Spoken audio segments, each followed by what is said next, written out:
Hello students. हमारा कल 10th chapter ख़त्म हो गया था। आई होप आप लोगों ने भी उसको ख़त्म कर दिया होगा अपनी साइड से, और अगर नहीं किया है तो प्लीज़ अच्छे से वीडियोस वगैरह देख के उसको सम अप कर दीजिए। Now moving ahead, our next chapter is chapter number 11, that is light, shadows and reflection. अब हम किसके बारे में पढ़ेंगे? लाइट के बारे में, शैडोज़ मतलब परछाई के बारे में, और रिफ्लेक्शन जो हमारा रिफ्लेक्शन पड़ता है उसके बारे में। So now I'm starting the reading. We see so many objects around us, colorful and different. On the way to school, we see things like buses, cars, cycles, trees, animals and sometimes flowers. बहुत सारी चीज़ें देखते हैं हम रास्ते में. How do you think we see all these objects? But यहाँ पे क्वेश्चन खड़ा होता है सबसे बड़ा कि हम इनको देख कैसे पाते हैं. मतलब क्या ऐसी चीज़ें कि हम इनको क्लियरली देख पा रहे हैं? क्या अंधेरे में हम इनको देख पाएंगे? The answer would be no. तो ऐसी क्या चीज़ें कि जिसके थ्रू हम देख पा रहे हैं? Think of the same places at night time if it were completely dark. अब इन्हीं सारी चीज़ों जहाँ पे बहुत डार्क अंधेरा हो, क्या वहाँ पे ये सारी चीज़ें दिखेंगी आपको? What will you see? Suppose you go inside a completely dark room. एक कंप्लीट डार्क रूम में आप जा रहे हो. Are you able to see any objects in the room? क्या आपको कोई ऑब्जेक्ट दिखाई देगा वहाँ पे? But when you light a candle और a torch you can see the objects present in the room, isn't it? But आप जब एक कोई लाइट मतलब टॉर्च जला लोगे या कैंडल जला लोगे, कोई भी छोटी सी कोई लाइट जैसा कुछ जला लोगे, तो आपको ऑब्जेक्ट्स दिखेंगे, है ना? विदाउट लाइट के बिना things can not be seen. चीज़ें नहीं देखी जा सकती. It is not possible to see the objects without light.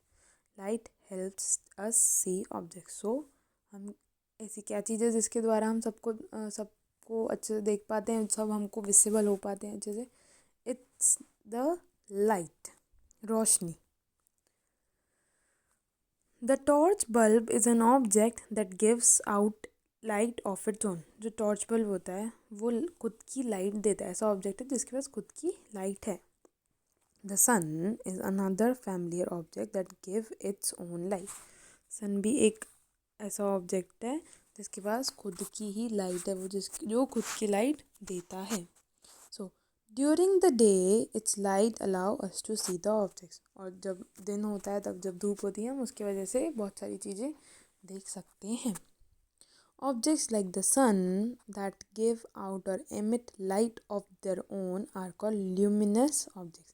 ऐसे कुछ ऑब्जेक्ट जिनके पास खुद की लाइट होती है, जो खुद की लाइट देते हैं, they give out or emit it, are known as luminous objects. What about objects like a chair, a painting or a shoe? In objects के बारे में क्या कहना है? We see these when light from a luminous object.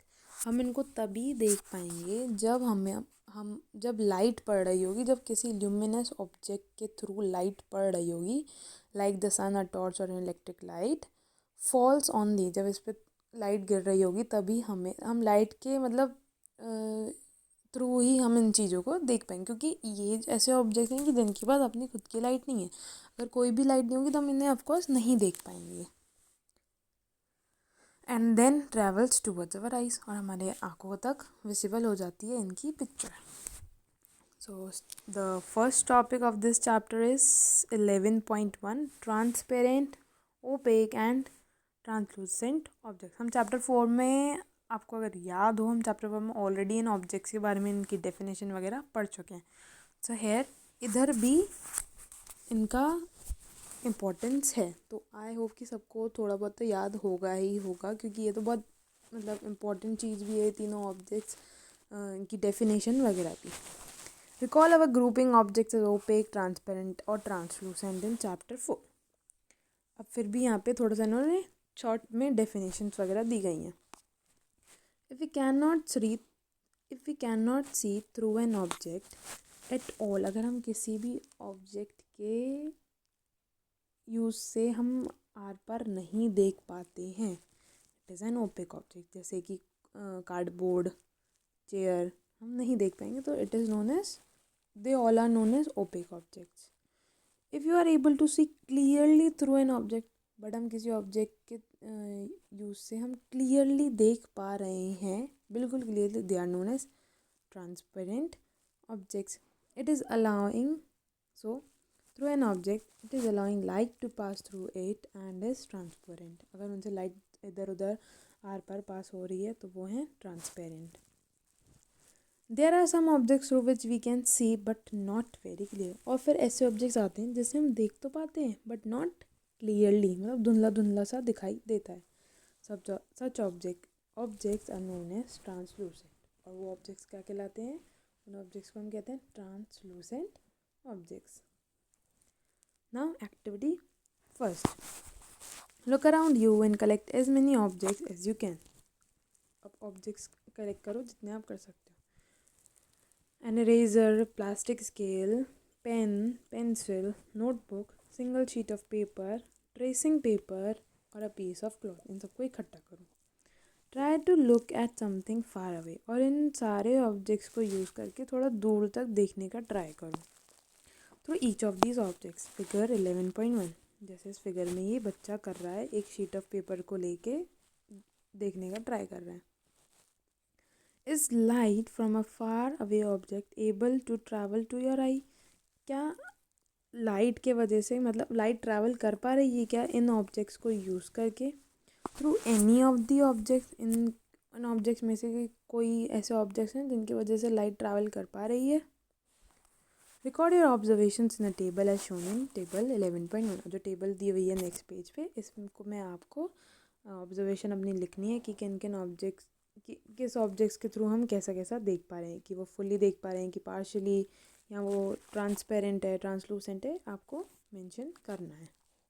We see that the given object और material could be. अब हमको तो पता है कि अब इनमें से कुछ ऑब्जेक्ट ट्रांसपेरेंट होंगे, कुछ ऑब्जेक्ट ट्रांसलूसेंट होंगे और कुछ ऑब्जेक्ट्स ऑफ कोर्स ओपेक होंगे. Figure 11.1. Observing objects that do or do not allow light to pass through them. जैसे इसमें बच्चा कर रहा है एक एक ऑब्जेक्ट को यूज़ करके, सो वैसे आपको भी करना है और अपने ऑब्जर्वेशन इस टेबल में मेंशन करने हैं.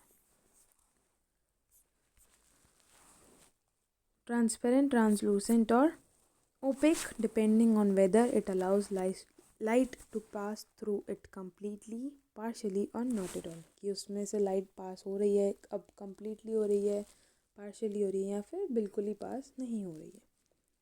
Now here comes second topic of this chapter 11.2. What exactly are shadows. अब शेडोज क्या होते हैं? हम हिंदी में शेडोज को क्या बोलते हैं? परछाई. परछाई क्या होती है, कैसे बनती है परछाई? एक्टिविटी 2.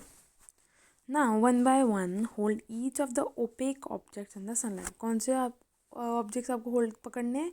ओपेक, मतलब जिनसे हम बिल्कुल भी नहीं देख पाते, जिनके थ्रू हम बिल्कुल भी हम क्लियरली नहीं देख पाते चीज़ें, जिनसे लाइट ट्रैवल नहीं होती.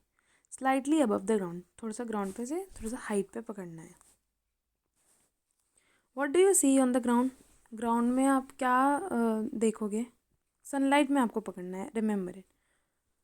You know that the dark patch formed by each on the ground is due to its shadow. और जो ग्राउंड पे जो डार्क पैच बन रहा है, जो काला काला सा बन रहा है, कोई फिगर बन रहा है, वो क्यों बन रहा है? क्योंकि उसकी शैडो बन रही है, उसकी परछाई बढ़ रही है सनलाइट में.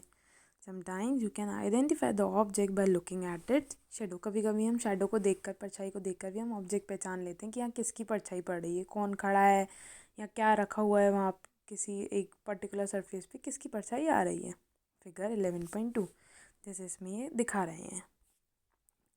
Spread a sheet of paper on the ground. अब एक ग्राउंड पे एक शीट ऑफ पेपर फैला दो. Hold a familiar opaque object at some height. और कोई एक ऑब्जेक्ट को हाइट पर होल्ड करो. So that its shadow is formed on the sheet of paper. ऐसे पकड़ना है कि उसकी जो शेडो है वो उस पेपर पे पड़े. Ask one of your friends to draw the outline of the shadow. अब जो शेडो की जो आउटलाइन है, अपने एक फ्रेंड से बोलो कि उसकी आउटलाइन बनाए. While you are holding the object. Object को पकड़े ही रहो, उसकी शेडो अच्छे से बने, और अपने फ्रेंड से बोलो कि उसकी जो शेडो पड़ रही है उसकी आउटलाइन बनाए. Draw outlines of the shadows of other objects in a similar way. ऐसे ही कुछ दूसरे ऑब्जेक्ट्स की भी को ऐसे करो, मतलब हाइट पे पकड़ो और शीट नीचे से बिछाओ और उनकी भी शेडो बन रही है, फिर उसकी आउटलाइंस लो.